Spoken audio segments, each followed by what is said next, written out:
Good morning and welcome to Get in Line with me, Lauren Scott. I'm so excited to have my good friend Ward Richmond here on the pod with us today. How are you, Ward? I'm doing great, Lauren. It's great to be here. Great to have you. I'm sorry that you're tired, though. He just got back from trips for spring break and kiddos, so. I tired every afternoon and I take a nap every afternoon, and today is no different. Really? Um, You take a nap every afternoon? I do normally around like 2, so we're good. We're going to do the podcast and then it's my nap time, and Oh. it'll be wonderful. I wake up really early, so I kind of have to take a nap um, to get all the sleep I need. What So time do you wake up usually? normally like 4:30 if I'm lucky, 3:30 typically. Holy shit, But that is early.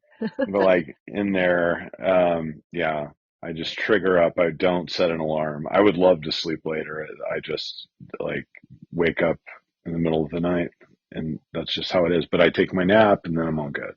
Yeah, I can't sleep during the day. I go to bed like really early. I wake up early, but not that early. Anyways, fun conversation that we're having, but go ahead and shout out your socials for anybody that wants to follow you. And he has a great podcast, guys, called Trucking On. So go follow and watch and listen, all the things. But shout out your Yeah. socials for us. Yeah, the best social is Instagram Ward214TX, and that leads you to everything else in my world. Because you have Linktree on there, don't you? I have Linktree, and then I have some other podcast pages, and I do LinkedIn also. So you can search my name, Ward Richmond, on LinkedIn, and there you go, or Facebook or whatever. So Ward and I have been friends for, I don't know, how old's my kid? 17, 3 years before that, 2 years before that, Yeah, right? 20 years. 20 years. It's insane. It, I, I started dating Gina in August of 2006. And I met you on the night of our first date. Oh yeah, your first date. That's right. I forgot about that. Yeah. Uh, yeah. My mother of my children, ex-wife now, still a good friend, and you and Gina were friends. I met you through Gina, so Yes. Yes. Long time ago. Through many different life changes, which is one of the reasons why I wanted to have you on today. Go ahead and let them know exactly what all you do. If you have anything coming forward, because I know music you've been playing in Deep Ellum again. I have. So I'll just start. Like, my main job is commercial real estate brokerage. And so I have a commercial real estate business, and I've been doing that for 20 years. I started doing that in 2006, the year I met you. Mm-hmm. And I, up until 2006, I played music for a living. And then I continued playing through my 20s and 30s until really I became a dad, and then it tapered off. And I took a pretty hard hiatus the last 5 years. Mm-hmm. Um, Played a show, maybe one show or something a year, if that. And now it's 2025, and I feel super into music again, and I've started playing shows. So I played a few shows this year, and I'm trying to play at least once a month this year. And I've put out an album last year, and I'm recording a new album right now that we're about to finish. So I've been the creative juices have been flowing in the music world, and I'm honoring that. And I'm taking guitar lessons for the first time ever. That's been really Ooh. cool. And my best friend, who has been my bandmate forever since we were in high school, John Pedigo, just moved 5 minutes away from me, and he has like a back house, and he built a studio at his house. It's 5 minutes away, so I go over Oh, the there. boys are back. I I'm love at, him. He's greatness. I remember going and watching all good.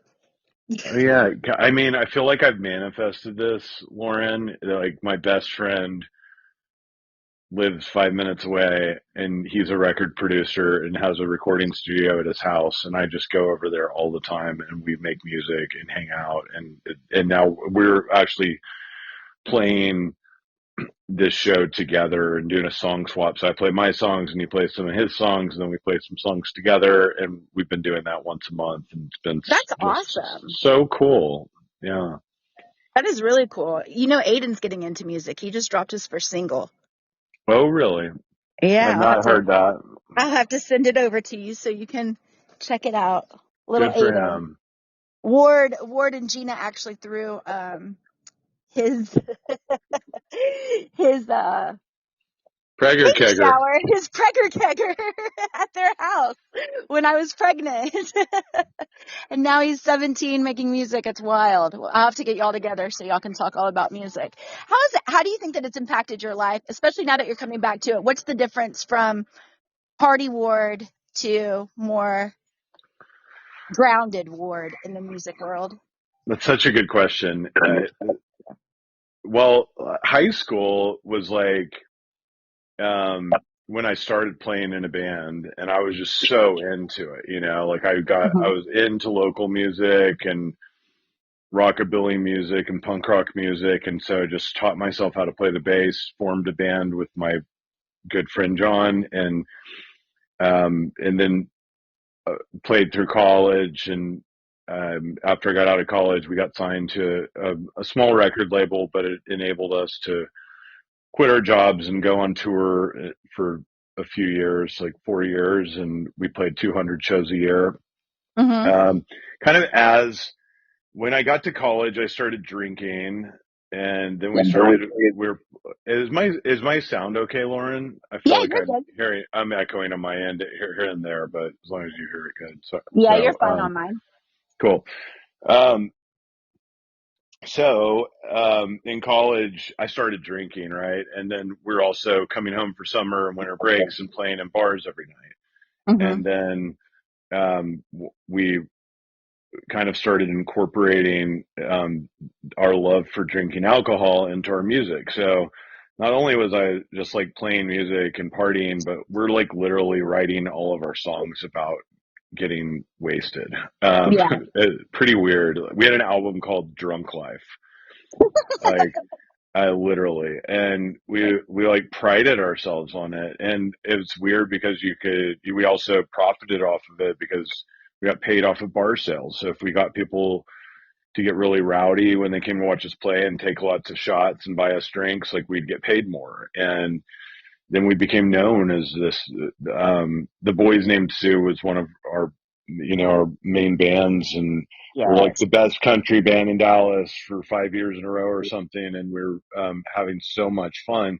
But I mean, we would drink like 20 drinks while we would play these 3-hour sets and just we'd be like blacked out by the end of each night. And it was just this party. And then we'd go to the late night party, and, that was my life. And Yeah. I quit touring honestly to just find stability because I felt like I was going to die or go to jail. And I mean, I did go to jail, thankfully just for one night to the drunk tank, but like it could have been worse. And thankfully I didn't die. But then I got into the commercial real estate business. I was still playing shows on the weekends, but way less than I was when we were touring. But I carried that kind of rock star persona into my commercial real estate business. And so then that just continued as I'm like this hard partying, like band guy that does commercial real estate, until Betty was born in 2014. And then I kind of, I went really deep on the drinking after she was born. Mhm. And when she started speaking around the time she was 1.5, really, and started communicating, like it dawned on me, like um, I mastered being the drunk, fun party guy in life, and I Mhm. don't want that to be me as a dad. Like that's no longer cool Yeah. now. And so I've been kind of like adjusting to the new normal for that was 10 years ago, December 2015 when I decided to quit drinking. And I've drank since then. I took a year off the Mhm. wagon, I guess, and kind of did that, and it it was like I was very conscious about it at that time. I've done a lot of work. I went to rehab. I've gone to AA. I've gone to therapy. I go to psychic mediums. I go to meditation retreats, yoga. Like I've done absolutely everything. I've done experimented with psychedelics, gone down that path. I've done Mm, pharmaceutical drugs for anti-anxiety, anti-depression. Currently, it serves me to be totally sober, so I'm not on anything at all. I don't do drugs. I no. don't drink. I don't take pills. And you know, to each their own. But that I feel like comfortable in my skin. I feel Yeah. like last year probably for the first time ever, like, Yeah. whoa, it was weird, you know, like just getting adjusted to all the different layers of getting off of alcohol after drinking basically every night for 20 years Yeah. when I quit, and like, whoa. And then, and now I mean, the music I write about kind of, very different well, that's not true. I write a lot about, you know, I wrote a song on this album I'm about to put out called "The Good Hearted Drug Dealing Guy," There you and go. it's like the kind of the humanity in, you know, everyone, even drug dealers, and Yeah. it like they're still have hearts that are made of love by God, and I can still like see the, you know, I them for who they absolutely love are that word. as a person. And so I'm doing I first wrote two albums. Thanks for saying that. And the first two albums were more like, I am sober and I am peaceful and I believe in God. This album Yeah. I'm working on now is more like, I now see the beauty in the shadow, that I was running. I had to kind of like separate from to get away from it and Mhm. run from it. And now it's like I see the beauty in it in a way that You I'm, found the balance of actually telling your story. yeah, and like just writing about it is feeling it's really energizing me. And I'm like, I've got to share this message with people, I think. And that's why I'm playing Mhm. again, because it's important. And the love, peace, yoga message is important too, but it's just kind of like, I think this is more relatable and can actually, and it serves a better purpose, like in a message that I want to spend my energy delivering, where it's just kind of like, I got to go deliver this message, if that makes sense. Oh, it totally does. I think that it's also your growth is showing, when you can actually look at those deep, dark shadow parts and turn them into something beautiful and positive and show a loving attitude towards those that are going through something that you've already been through, because that is what we're supposed to be doing. You know what I mean? It's beautiful that you've done that. So congratulations. I can't wait to hear some of those songs. Thank you. Can't wait to share them. Yeah, I've just been thinking about it a lot the last couple of years. Just how critical, um, my path, my whole path is, and there's no good and bad. It's all equally important. Yeah. And I think like maybe it was my purpose to come down here and party harder than anyone else I knew for 20 years, just so that I can, stop and then be able to understand why people do that, and then try to like, you know, talk about that in a Yeah. way through experiential learning.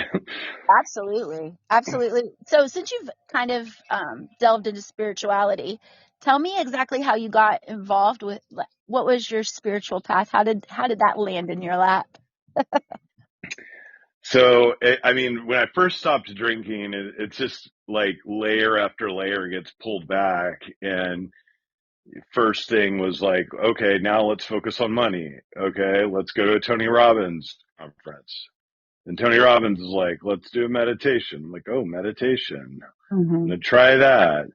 And then I just drove by this yoga studio and finally was like, I'm gonna just go in there. Like, yoga sounds like it would be really good for me. And Hmm. so I went to a yoga studio and I loved it and started practicing yoga. And then I went to a yoga retreat, and then you just like meet people when you start getting into that world, and it's like, well, here, then I kind of like got introduced to psychedelics, Mm. and like that world, and then that real, that has a lot of that spirituality in it. And then I got Uh-huh. divorced. I started dating. I'm like, who do I want to date? I want to date like a yoga instructor. and and then I started like dating yoga instructors, and they're like, you need to come to this crystal shop with me.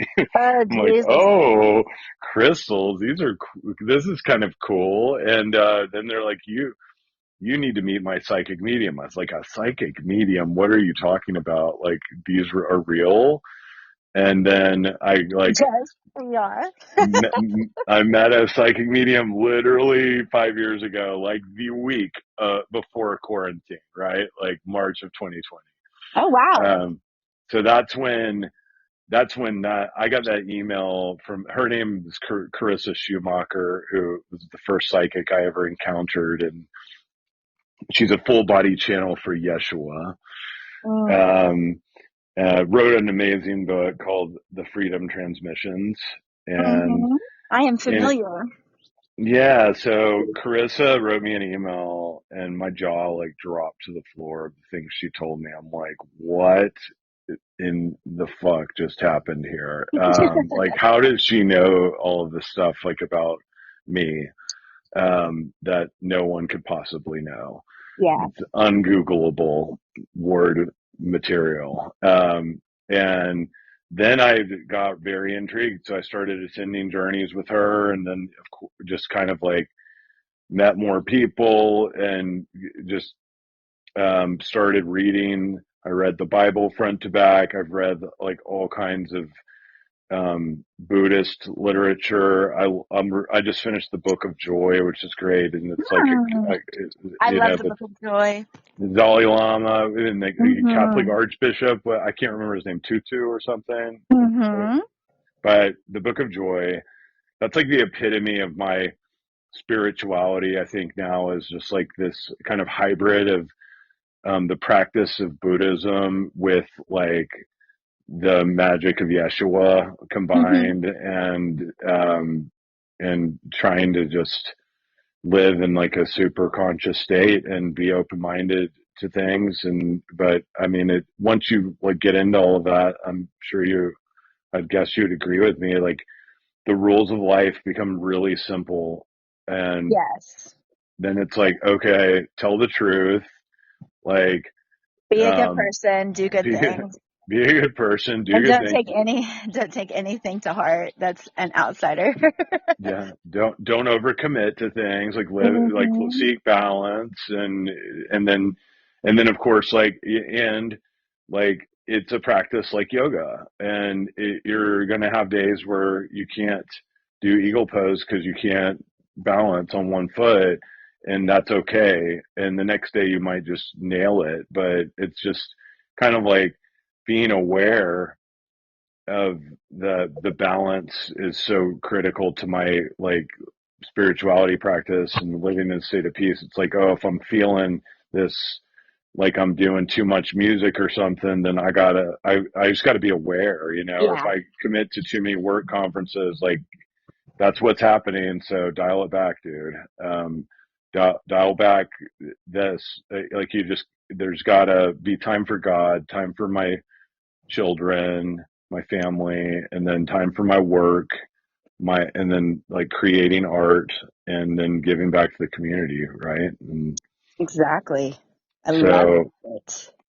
that's kind of my spirituality practice. But I went down that psychedelic path. I thought that was pretty cool, and Yeah, like let's talk about this because this is one of my biggest irks with the spiritual world. mm, It was my biggest irk when I owned yoga studios and metaphysical stores. It's my biggest irk now that I've written my book is there is a difference between using it for medicine and not using it for medicine. So I would love to hear your take on drugs in the spiritual world. And I don't mean drugs per se, like medicine quote. quote unquote medicine of all types that are Mm. used. You know, the ayahuasca. I've been on a few journeys. And what are your thoughts on that now that you've seen that part? Yeah, I think we're on the same page here.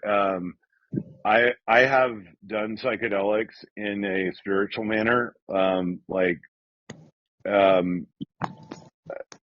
I got addicted to ketamine, Yeah. and I took it the first time at a fasting retreat, like during a Mm-hmm. sound bath ceremony. It's like, you should take Oh, ketamine. And I was like, okay, I'll try that. And I got a prescription for it. oh wow. Um, Leading up to the fasting retreat, and like, I'm going to try this. I'd done ayahuasca in a super like great environment at Solterra Healing Center. And I went down there and we did it 3 nights in a row, and it was really nice experience. And they brought in like healers from Peru, Yeah. from the Shipibo tribe, and it was done in just a beautiful manner.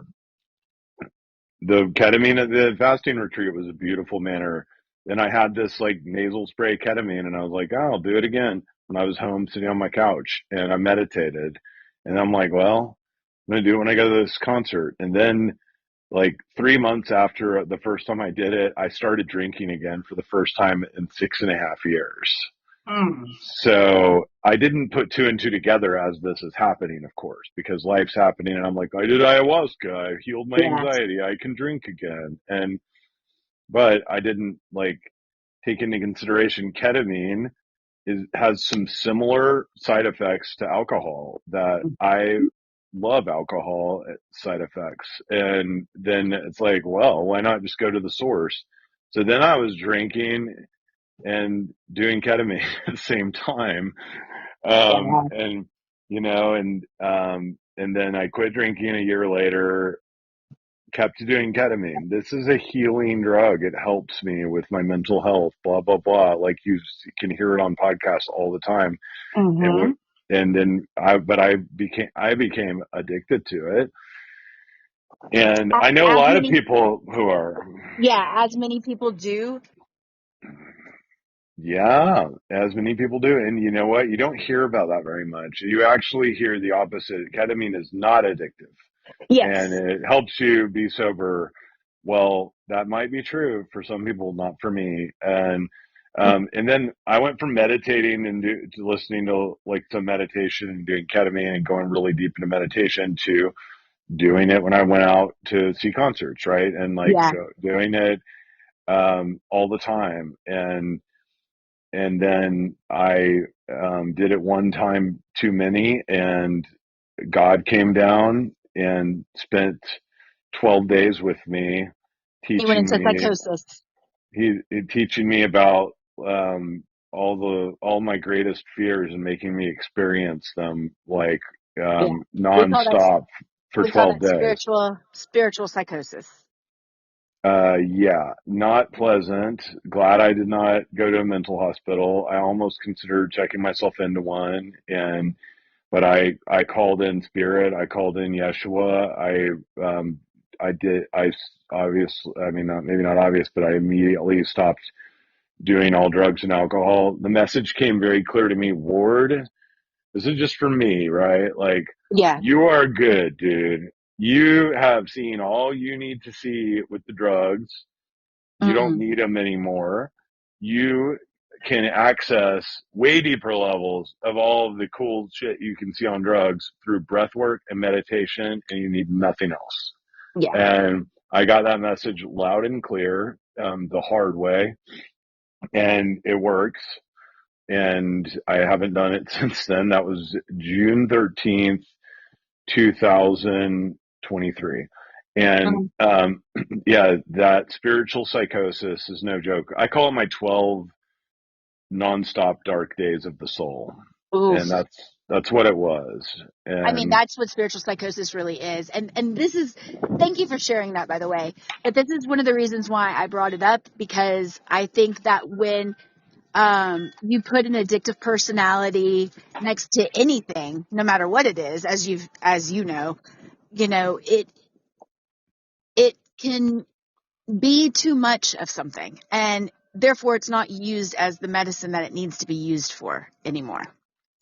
And I think that, there is a part of spirituality that, ayahuasca and plant medicine can help with.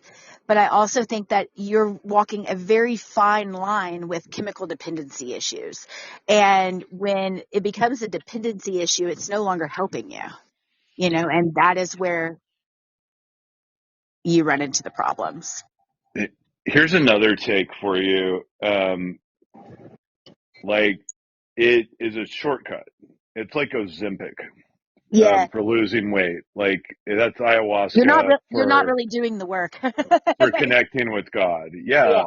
Yeah. And it's like, and some people need that to connect with God, and it changes them. Mhm. But once you experience that, my opinion is the medicine's done its work. Now it's up to you to do the rest of the work. So when you take Yeah. ayahuasca or ketamine, it has something that, at least for me, they kind of like numbs my fear and anxieties around jumping into another dimension, and it allows me to do that. When you meditate and do breath work, you have to train yourself to like really I have had to train myself to overcome that fear naturally, not using drugs to help me do it so that I can access the quantum realm. And that is super valuable, I think. And like the people that keep going back over and over and over again to ayahuasca, it's just like, um, it become like maybe you're learning something each time. I don't judge anyone else. I hope that's clear by now. Like I've Oh, no. No I've been there, judgment. done that. But for Yeah. me personally, like I feel like I've gotten way more out of this. And plus, like literally, Jesus came down and told me that this is true. So that's another asterisk. That the breath work and meditation gets you further than those drugs can get you, but it takes a tremendous amount of discipline and work for me to get to where I've gotten now, and um, and that's been like it's a journey in and of itself that is beautiful, and I like hope it never ends. And it's like yoga, like it's not something you master.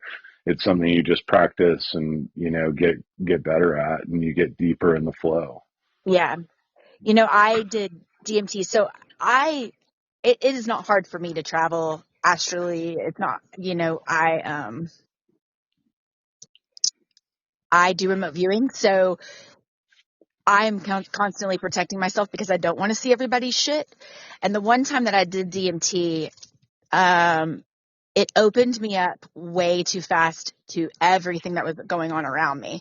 And I have a problem that when I touch people sometimes, or like when they're in my energy space, I get downloads, so I see what's going on in their life. And sometimes when you're out there, you don't want to see everybody else's life. You know what I mean? Like you want to focus on your own. So those those aren't so good for me because it opens me up too much. Does that make sense?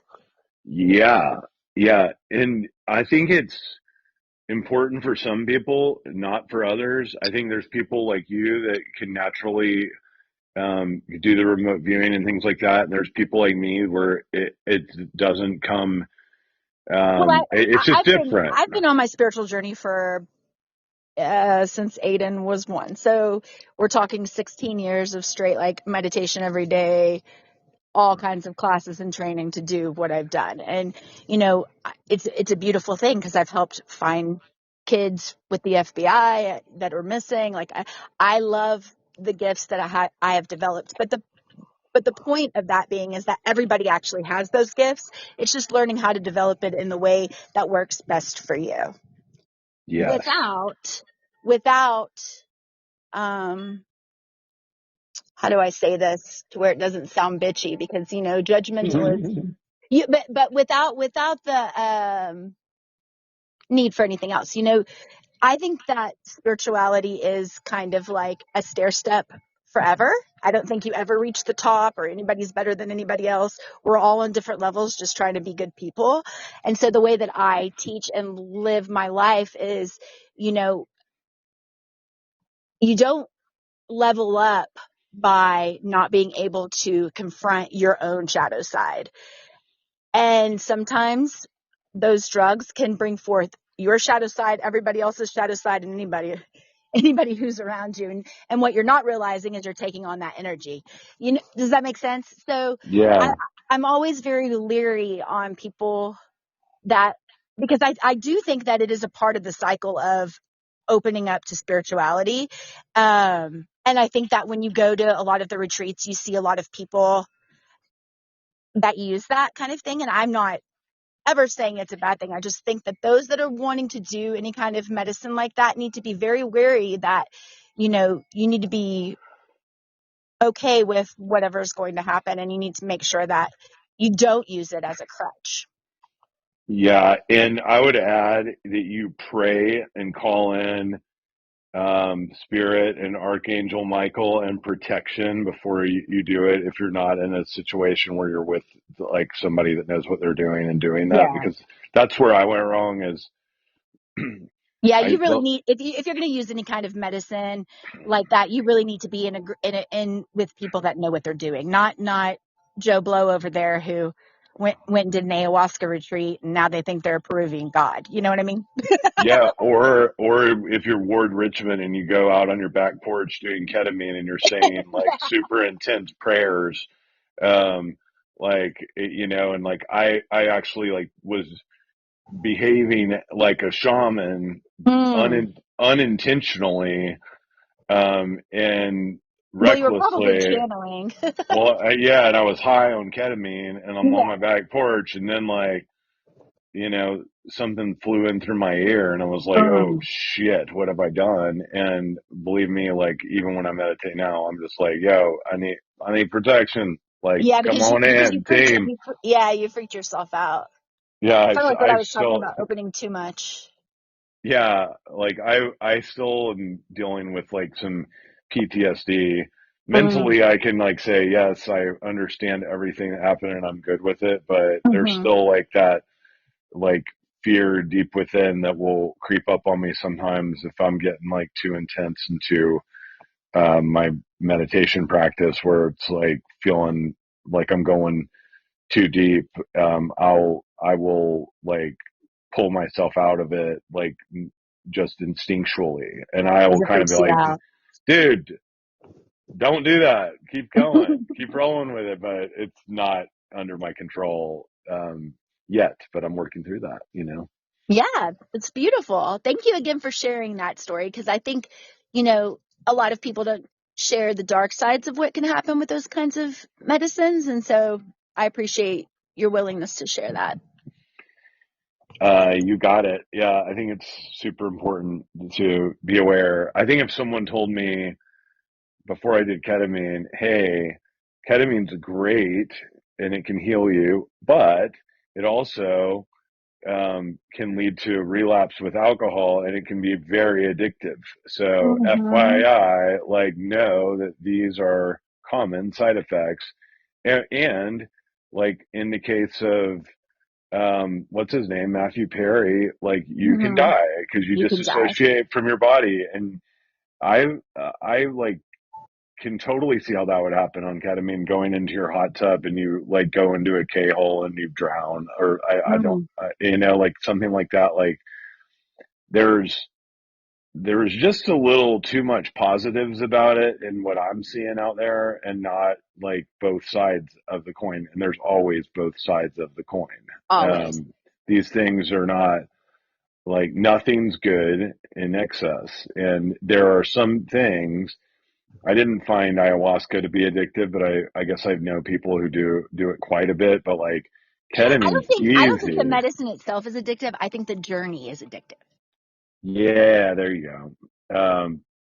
Yeah, that's the thing with the ketamine. Like, Mm-hmm. well, it's a little of both, right? Like, it's got like addictive qualities because of the journey, but also just because it makes you feel goofy and like Mm-hmm. whatever. Like it makes you feel like you've got if you do like a little bit, you feel like you got a little buzz going on.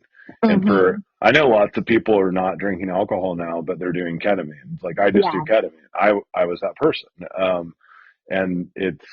And it's almost like a badge of honor. I just do ketamine. I don't drink. But it's like, whoa, that's not necessarily any better. And Yeah. um, and I just, it's a daily battle for me not to drink. That's something like that I think about quite often when I'm Mm-hmm. out.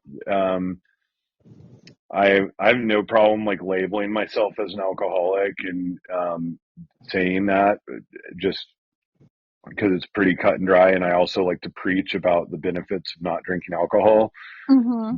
However, I don't know if I like am fully bought into that story myself. Like, so I have questioned like maybe I am okay to go have a glass of wine, but it's like a daily, weekly thing. At least like, nah, choose peace over chaos. Like, what are the chances of more chaos occurring if you drink versus not drink? Like, the odds go in chaos's favor. And if I'm trying to live in a peaceful state, then that's just like a pretty simple decision that I need to continue to make to keep doubling down on the peace Yeah. for the time being, for today.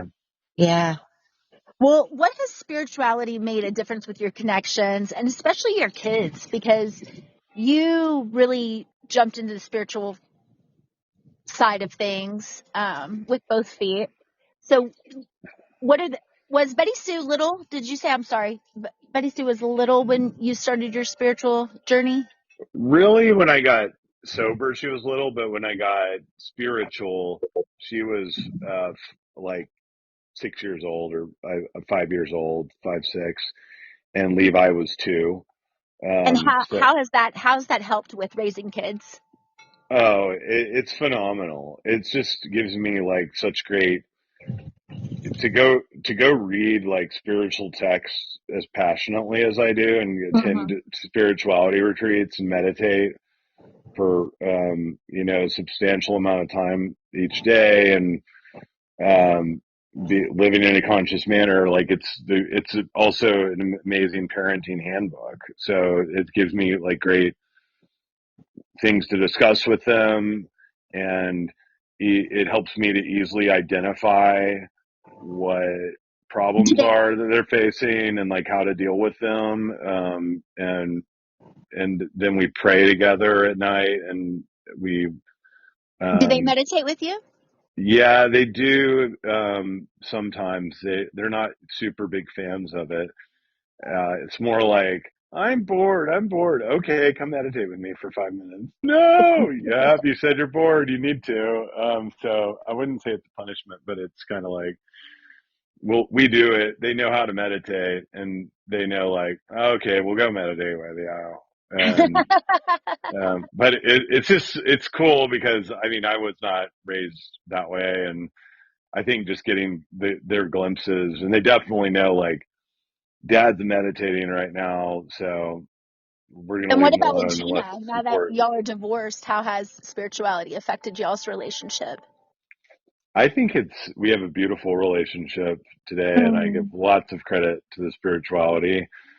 And of course, we still bicker and fight about little things, but and she has her own practice. She's not like we're on different. We're doing different things, but You're on different steps.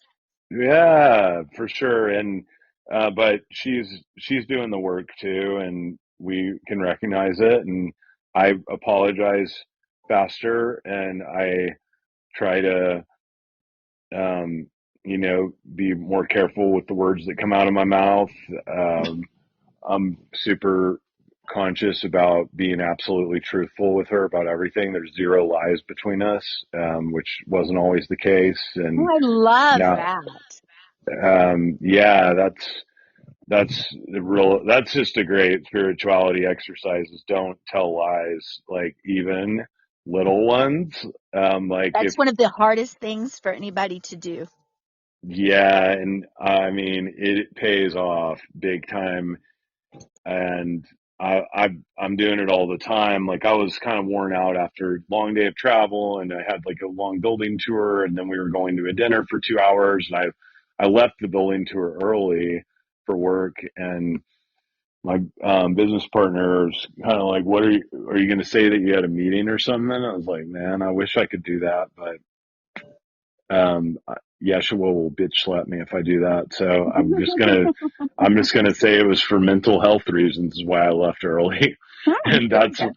that's what it was, you know. Like, but how easy would that have been for me to do before I got into all of this? Like, oh, I have a call that I need to take.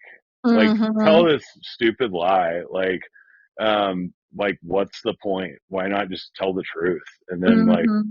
yo, I know one thing about me, eh, that today I have zero lies. I don't tell lies to anyone. Like let the government, have video footage of me doing whatever it wants me to do. Like I've already written a book about everything I've done, and I I don't care. I'm human, and I try my best to, um, not do things I wouldn't want my mother to see me doing. Right? That's Like just great. like this. But if I do, then it's like, well, I'm human, right? And I mean, we all make mistakes, and and you should be able to say, "Hey, I'm human." You know what I the, mean? And the truth transmutes the shame is the yes, formula I know, and that whole that's 12 called dark day, shadow work. Good job, Ward. That's called shadow yeah, work. baby, yeah, like the 12 dark days of the soul taught me I had a shame problem, which I was not aware of, despite all the Mm. work I had done up to that point. And then it's like, whoa, I deal with shame because you know me, I'm like type A, like guy that can take a lot on. And the last thing that I would have thought if you asked me, like, what are something you struggle with, I would not have said shame until it got pointed Mm. out to me in that situation. And Until then Yeshua it's bitch like, slapped you. he did. And then it's like, shit. It felt really heavy all of a sudden. I could Mm. feel it. And then like, okay, how do you combat this? And the way you combat the shame is by speaking the truth about these things that you feel shame around. And then you immediately realize AA is actually great for this. Just like sharing your story with other people and your Mm-hmm. resentments and your shortcomings and like, things that you've done that you're embarrassed about having done, but you go share that with somebody. Do you know, like, I've never like shared some embarrassing story with someone and had them not be like, "Whoa, that's tough," or like, "Oh, you think that's bad? Listen to what I did." Yeah, listen to my Like, son. listen to my truth. Like Yeah. maybe, and it could be something totally different, and but the energy is there, and it's like everyone has shame around something that's of the same that same like energy, and then but talking about it just like makes it go away, and that's Well, you don't have anything how, else to hide, right? When you yeah. bring it all to the surface, there's nothing there to hide. You just have to And go with. then you're light and you're like zero fucks given, and it's like whatever. And of Mm-hmm. course, like I don't want to, and you're also, when you live that way and like, okay, I have a hard rule about I got to tell the truth, then you're not going to do stupid shit as much because you know you're going to have to tell the truth about it. Yeah. Like if I go drink again, maybe it's not that big of a deal. Like last time I drank, yeah, I can go drink 2 glasses of wine at dinner. It's not easy for me. I'd like to have 2 bottles, but I can have. It's not like I'm gonna be homeless if I start drinking again. But I am going to have to go on my fucking podcast and be like, I'm drinking again. I'm okay. Don't worry about it. Everything's If you see me on fine. the streets, I'm all Yeah, good. I mean, yeah, and like just having that conversation with people is just a great reason for me not to drink because I don't want to have to like go explain why I'm drinking again. Uh, It's and awesome. like I don't want to go like cheat on a girlfriend and have to go tell her I cheated, because Mm. that's kind of like what's going to happen, or I'm going to revert back to lying, which hopefully doesn't happen. But it's kind of like honoring that truth. It helps you make much better decisions, because it's like, well, do I want to have to tell, basically, do I want to have to tell this story about this behavior on my podcast? Because that's kind of, my podcast is super about the truth and sharing that. So, and I love doing it, but it's like, I'm going to have to talk about this on the podcast eventually. So kind of like, let's not talk about any more fucked up things, because I have a long enough list already. Now, you were talking about a book, and I just wrote my first book, and it's out. Congratulations. Thanks, man. Thanks. I own it, and I've started it, but I haven't finished it. Oh, So I'm my book? going to. Yeah. Oh, thank you, Ward. Hmm. Hopefully it helps you on your journey. I think it will. It already is. Took me 8 years, to actually sit down and get out of my head about it. Now I'm on my second one and it's flowing through. But tell us a little bit about your journey with writing a book, because you wrote it during COVID, right? Yeah, right. 5 years ago. So I'm 5 years in, and I wrote it, like everything that I could remember that happened to me from in my life up until that point, Mm-hmm. and then kind of modified that, and that was the book. And then 5 years went by, and now I've written like about the last 5 years, which is really the spiritual journey part of it, which has Mm-hmm. like made for a great ending. And but the book has really been like my greatest therapy I've ever experienced. I don't know if you felt that way. Did you? Oh, yeah. Like, Yes, 100%. The problem with the book is that I had like so many thoughts in my head of like, who am I to teach this kind of stuff or like share this kind of stuff with? Uh, are people going? unworthiness. Are people? Yes. Are people going to like it? Am I doing it right? And as soon as I stepped back from it, I was like, oh, it just all happened. I got offered a book deal 8 years ago, and I ended up self-publishing, which that journey alone is wild. But congrats on your book. How's your publishing? Are you going to be self-publishing, or do you have a publisher? I need help to finish it. So we have talked about this before, but Yeah. I need help. Just like I think I need to go do some more work and shorten it down and edit. But I really want someone to just like help me edit it. And I've been Uh-huh. using AI to kind Uh, of give me some pointers. It was so cool. I have 100,000 words. I would like for it to be more like 70,000 words. And um, I used AI to just like say, will you write a query letter to a literary agent? And uh-huh. it wrote it in like 30 seconds. And I was like, damn, my book actually, like the AI likes my book. And they just like perfectly summarized it. And I had it write a summary from my book. And then I said, like, what are some areas that need to be, cut out and what need to be expanded on? And it sent me like this bullet point list. So I'm using AI kind of as to help me edit right now. Uh-huh. And that's been interesting. I think eventually I would like a person, but I think I still have some more work to do. And then like as far as publishing goes, it seems like it would be cool to have a publishing deal and do all Uh-huh. that. But like, I'm also like a marketer, right? Like I know how to go market. I have a big network. I know Yeah. the things I need to do to get the word out about it. And then like the amount that a publishing company like takes and the control they take and the money they take and all of that, like that Yeah. for me, who's like a freedom seeking guy, like that would probably wind up being annoying to me. And so I probably like, as of today, like leaning towards self-publishing, although it would be cool to like have Harper Collins be like, I'm putting out your book and we're going to make sure you're a New York Times bestseller and that kind of type of thing. But those accolades, as like, we've had plenty of other similar type accolades in life, and it's like you get a shiny trophy and your picture in the paper, and then what then? It's like, kind of like I don't know. Sometimes that kind of feels like these fake finish lines feel a little empty, and like, So what is that worth yeah. it? So with me, I was offered a publishing deal 8 years ago. I met, after I finished the book itself, I met with 6. Out of the 6, 4 wanted it. I've made more money in 4 weeks being on Amazon as self-published and Barnes and Noble and on TikTok, surprisingly, than I would have ever made with a publisher.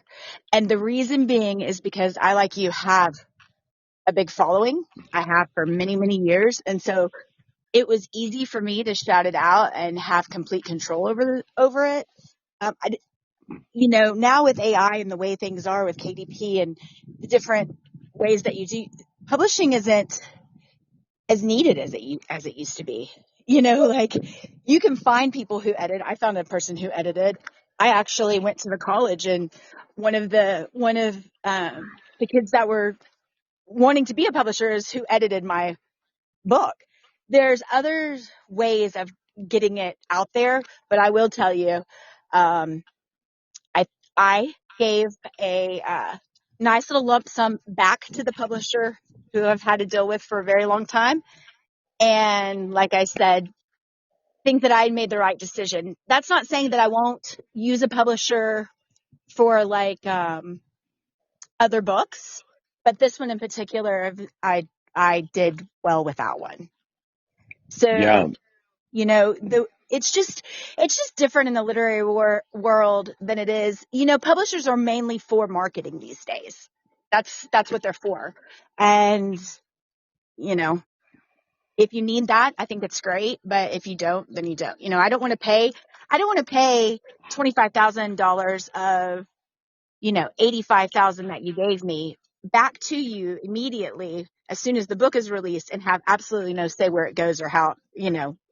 It's crazy. It's insane. So, it's really crazy, and then, but there's and still, my thought process was, I'm not doing this for the money. I'm just doing this because I feel like this is something that I'm being screamed at to do.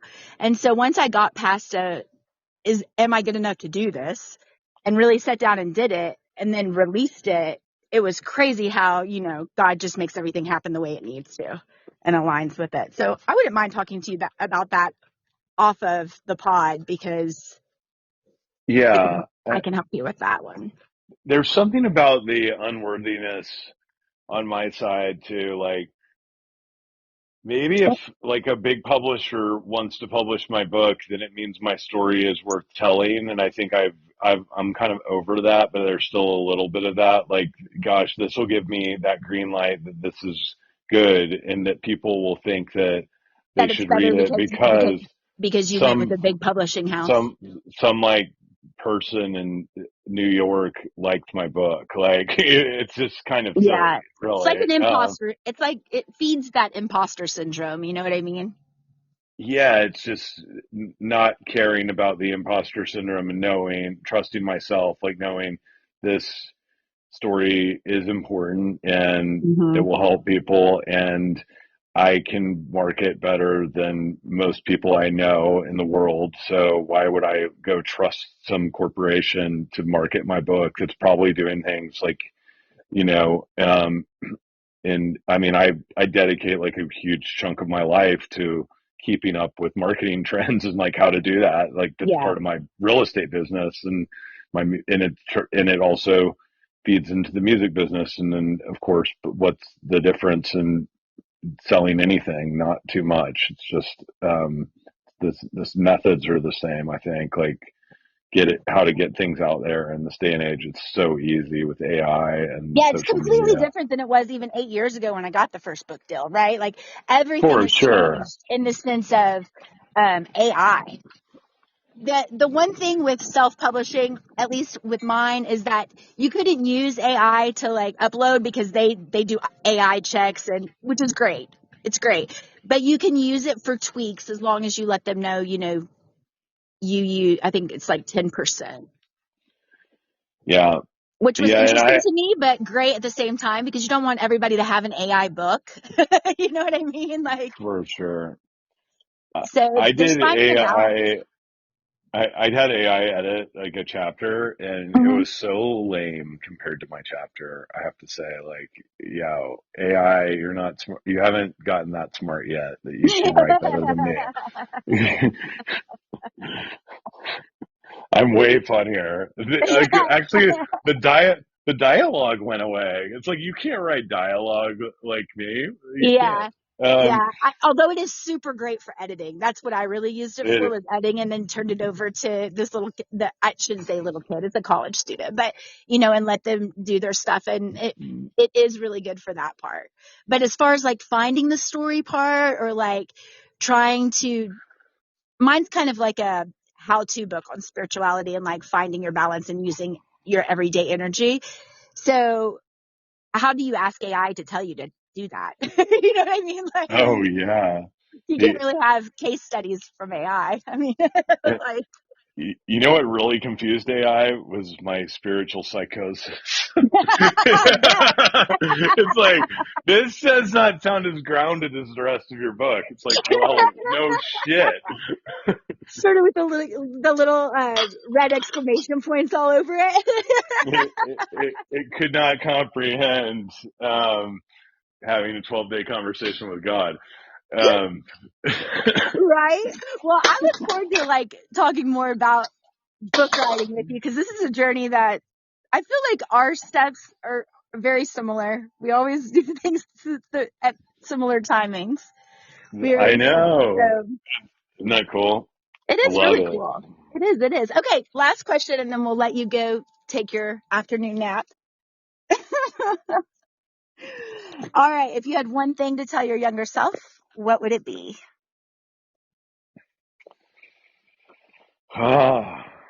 I think it's just like I wrote a note. I was feeling very powerful yesterday, Mm. and I wrote a little note to myself that I'm putting on my altar, and it said, "Dude, don't forget how you felt on March 17th." Now, my Mm. younger self wouldn't understand what I meant, but it's like, you got this. Believe in yourself. Your intuition is accurate. Honor it. Like, it's just like trust in yourself. Like, believe it, like operate in a state of confidence that, um, and don't doubt yourself. Like disintegrate those feelings of shame and unworthiness. And, does that, I might be rambling, but basically, like, believe in yourself and everything's going to be fine. Believe in yourself and trust your intuition. Trust your intuition. So important. Yes. Well, Uh, thanks, Ward, for getting up. Do you have a show coming up that people can come and see you at? yeah, I'm going to play on Thursday night, March 20th at the All Good Cafe, and again on April 24th. And then each month for the rest of the year is the plan. So you can just go to either of those shows or just keep up with me on Instagram, and I will be posting about I need to come to my that next show and shows. redo the picture of Aiden and of me and Gina kissing Aiden's cheeks and him in a high chair while listening to you play it. All good. That you can do it with Gina's hologram because she doesn't come to my shows anymore. She let me know like 5 years after we divorced that me when I play guitar, it's triggering to her. Oh, really? I mean, 13 years of marriage. Well, To a songwriter, you're either gonna love it or hate it. yeah, right. She's got PTSD from those days. She does. Like, it's understandable. It doesn't hurt my feelings. I get it. Well, I think your growth and being friends with you for so long and seeing the ins and outs is beautiful. So thank you for sharing your story on here. Everybody go like his Instagram page and his podcast, Trucking On. It is really, really good. I love the people that you have on there. And go give Ward Richmond a follow. Thank you, Ward, for being on. Thanks, Lauren, Scott. Love you. I'll talk to you later. Love you big. And thanks, guys, for listening to Get Enlightened with me, Lauren Scott.